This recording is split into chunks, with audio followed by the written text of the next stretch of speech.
Welcome back, everyone. Thank you so much for watching part 1 of Flavors of the Heart. I'm so glad you're here for the final part of this slow burn love story. Don't forget to like, comment, and subscribe to support the channel. Let's dive in.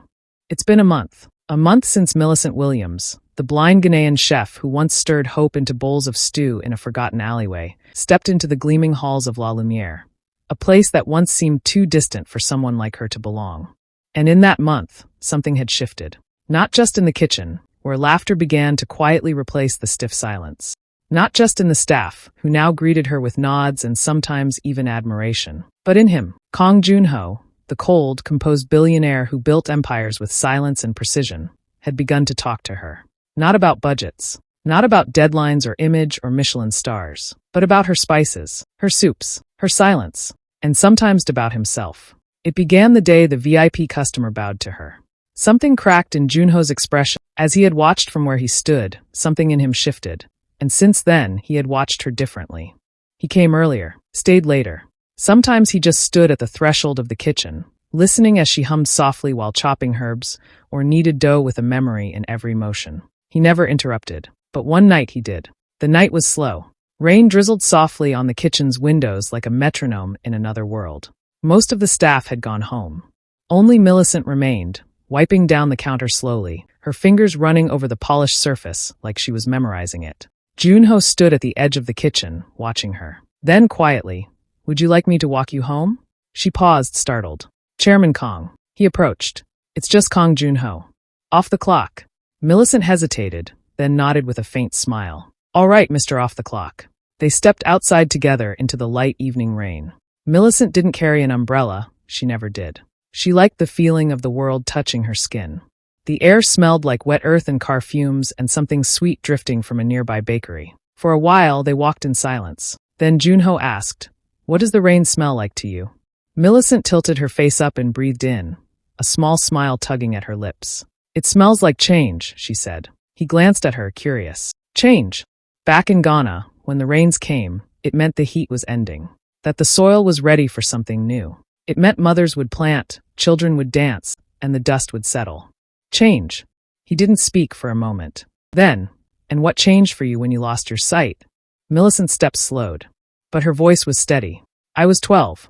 It started as blurred vision. Then darkness, like someone turning off the lights slowly until there were none left. At first, I was angry. I had been learning to draw, but what I wanted was to be a teacher. So when this happened, I started staying close to my mother in the kitchen. She'd let me help. First just peeling things, then stirring, then seasoning. I memorized what spices felt like, how heat speaks. She said food didn't need eyes, it needed heart. And so cooking became my new passion." Joon-ho stopped walking. She didn't notice. Her hand extended slightly in front of her, feeling the air.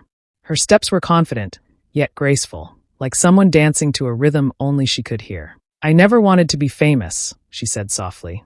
"I just wanted to feed people. I wanted them to feel full, not just here." She pointed to her stomach, "but here." Her hand moved to her chest. "I wanted someone to take a bite and remember they're loved. That's all." Behind her, Joon-ho remained silent, watching the way the rain kissed her skin, the way her hair clung to her forehead. This woman who had no idea how radiant she was. This woman who didn't seek the world's approval, but somehow made the world pause with every dish she created. He finally walked again, catching up to her. Quietly, he said, "You do that. You feed people's memories." Millicent turned her head slightly. "Even yours?" He didn't answer, but his silence was not cold this time. It was thoughtful, personal, like a man remembering something long buried. They reached her doorstep, a modest rooftop apartment with potted herbs lining the rails, the scent of rosemary and mint dancing in the rain. Millicent turned toward him. "Thank you for walking me."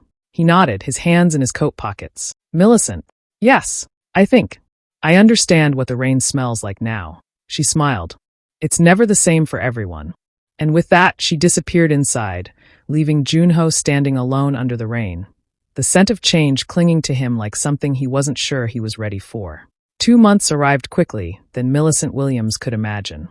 She had now become the heartbeat of the restaurant. Her dishes spoke of memory, comfort, and intimacy. Customers who once simply dined now lingered longer, savoring each bite as though it carried a message meant just for them. And it wasn't just the diners who noticed. Food critics, influencers, and bloggers had taken to whispering her name like a secret blessing. Plates returned spotless. Reviews called her food emotion in edible form. They described her as the soul that soul didn't know it needed. One rainy Thursday evening, in a corner table near the window, two women sat in soft coats and quiet excitement. "I told you," the first one beamed, placing her spoon down dramatically. "You have to guess who made this." Her friend took another bite, wide-eyed. "Whoever it is, they're not cooking. They're storytelling." The first leaned in. "Millicent, the blind chef." Her friend froze. "The blind?" "Yes, and she's amazing. It's like she seasons with memories." "This stew?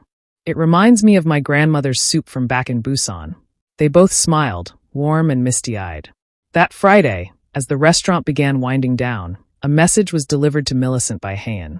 "He wants you to cook for him," Hayan said, cheeks tinged with a curious blush. "At his penthouse. Tonight." Millicent's brows lifted. "Chairman Kang." Hayan nodded, eyes gleaming. "Just you and him." Millicent hesitated. It wasn't nerves, not exactly. It was wonder. Since that rainy walk when he'd asked her what the rain smelled like, something had quietly changed between them. He no longer spoke to her in clipped commands or stiff silences. He lingered by the kitchen door, asked questions about flavor and listened when she spoke. Later that evening, the door opened with a soft chime, and Millicent was led in by a silent butler. She carried her ingredients herself, fragrant herbs, marinated cuts, spice mixes she'd created from home recipes. The penthouse was quiet. Luxurious, yes, but not loud about it. The windows stretched high like a cathedral's, revealing a skyline made of glass and stars. Chairman Kang stood by the balcony, hands in his pockets. "You didn't have to bring those," he said, not turning around. She set her basket down. "I did. These flavors needed to come with me." He turned then, and though his face remained unreadable, there was a softness in his eyes. Millicent moved toward the kitchen, saying nothing. "I can show you where everything is," Kang Joon-ho offered. She gave a small nod, listening quietly as he pointed out the essentials: the knives, the spice drawer, the burners, the pantry tucked behind frosted glass. Then, without another word, she stepped into the space like it belonged to her. Her hands moved with memory and instinct, as if she'd lived there in another life. Water boiled. Oil sizzled. Garlic bloomed in the pan. The apartment slowly filled with the scent of thyme, soy, ginger, and smoked peppers. "Do you always hum when you cook?" he asked after a while, his voice low. "Only when I'm comfortable," she replied. He didn't speak again. Just watched. When she served the final dish, a carefully balanced ginger sea-based stew with sweet yam dumplings and a delicate sesame leaf garnish, she placed it before him and waited. He took one bite, then another, and then a tear. He blinked, surprised, wiping it away with the back of his hand. "I'm sorry," he whispered. "It's just this dish." "What does it remind you of?" she asked gently. "My mother," he said. "She used to make something similar. But I haven't tasted it, not since I was 15. His voice faltered. "She died that year. It was sudden.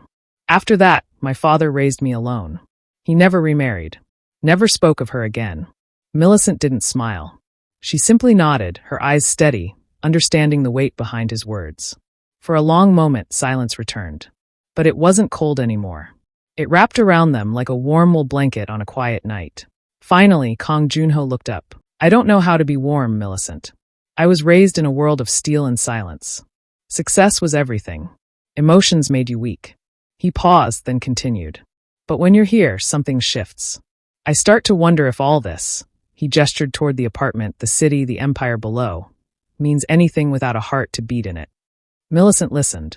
"Calm. Still. You don't need to be warm," she said softly. "You just need to be honest." And without hesitation, she reached for his hand. He didn't pull away. Outside, the night shimmered with city lights. No more words passed between them. But in that quiet space between bites, something took root, soft, tentative, and real. A truth was born. Something unspoken had begun to grow. A full year had passed since Millicent stepped into the intimidating world of La Lumière. What once was a place of cold perfection had become something else, alive, soulful, full of heart. The restaurant had made headlines, not just in Seoul, not just in Korea. Word of mouth had become media buzz. International food critics praised La Lumière for its emotional cuisine. Meals that didn't just taste good but felt like something. New branches opened across Asia, Europe, and especially in Ghana. Diners flew in from far away to eat something that reminded them of forgotten places, people, or promises. Millicent's name had become a whisper among global chefs, though she never appeared in the press. She turned down interviews and ignored the spotlight. For her, one thing had never changed: cook from the heart, and the rest would follow. It was a quiet evening in Seoul when Kang proposed to Millicent. He walked through the corridor leading to the rooftop herb garden, a bouquet of soft white flowers in hand. Not roses, those felt too loud for Millicent. These were jasmine, gentle, fragrant, quietly beautiful. He found her among the plants, tending to them in the moonlight. Her hands moved with a grace that still amazed him. The world had taught her to live without sight, but she saw more than most ever did. He stepped forward. "Millicent." She turned at the sound of his voice and smiled softly. "Kang, still walking around at this hour?" He chuckled, nervous for once. "I wanted to give you something." She raised her head, curious. "What is it?" He held out the flowers. She reached out, her fingers brushing the petals gently. "Jasmine," she whispered. "My mother used to grow these." "I know," he said quietly. "You told me once. The day it rained." She smiled. "You remembered." He took a deep breath. "Millicent, I've spent most of my life trying to build something perfect. A perfect restaurant. A perfect reputation. A perfect life." She stood still, listening. "And then you came in and ruined it all," he said with a soft laugh. "You made it warm. You made it real. And now I can't imagine a single day without you in it." She didn't speak. The wind rustled through the herbs between them. He stepped closer. "Do you want a future with me, Millicent?" A long pause. Then she nodded slowly, her smile gentle. "Yes, I do." His heart skipped. He leaned forward, gently cupped her face, and kissed her. It wasn't rushed, it was slow, thoughtful, filled with unspoken promises. The kind of kiss that said, "I'm not going anywhere." A few months later, La Lumière Academy for the Blind was born. Inside, the space buzzed with motion. Counters were designed with textured markers for guidance. Tactile cookbooks lined the walls. The air was rich with the scent of curry leaves, melted butter, and spices dancing in the air. Millicent walked through the kitchen with effortless authority. Around her, young blind chefs in training worked, some hesitant, some excited, all eager. She moved from one to the other. "Lower the heat. Feel the base of the pan. Use your nose. What does it tell you about the stew? You don't have to see it to believe in it. You just need to taste." Laughter and focused concentration filled the room. At the doorway, Kang Joon-ho stood with his arms crossed, quietly watching her. No longer the cold man who once ruled with silence and perfection. He looked softer now, more open.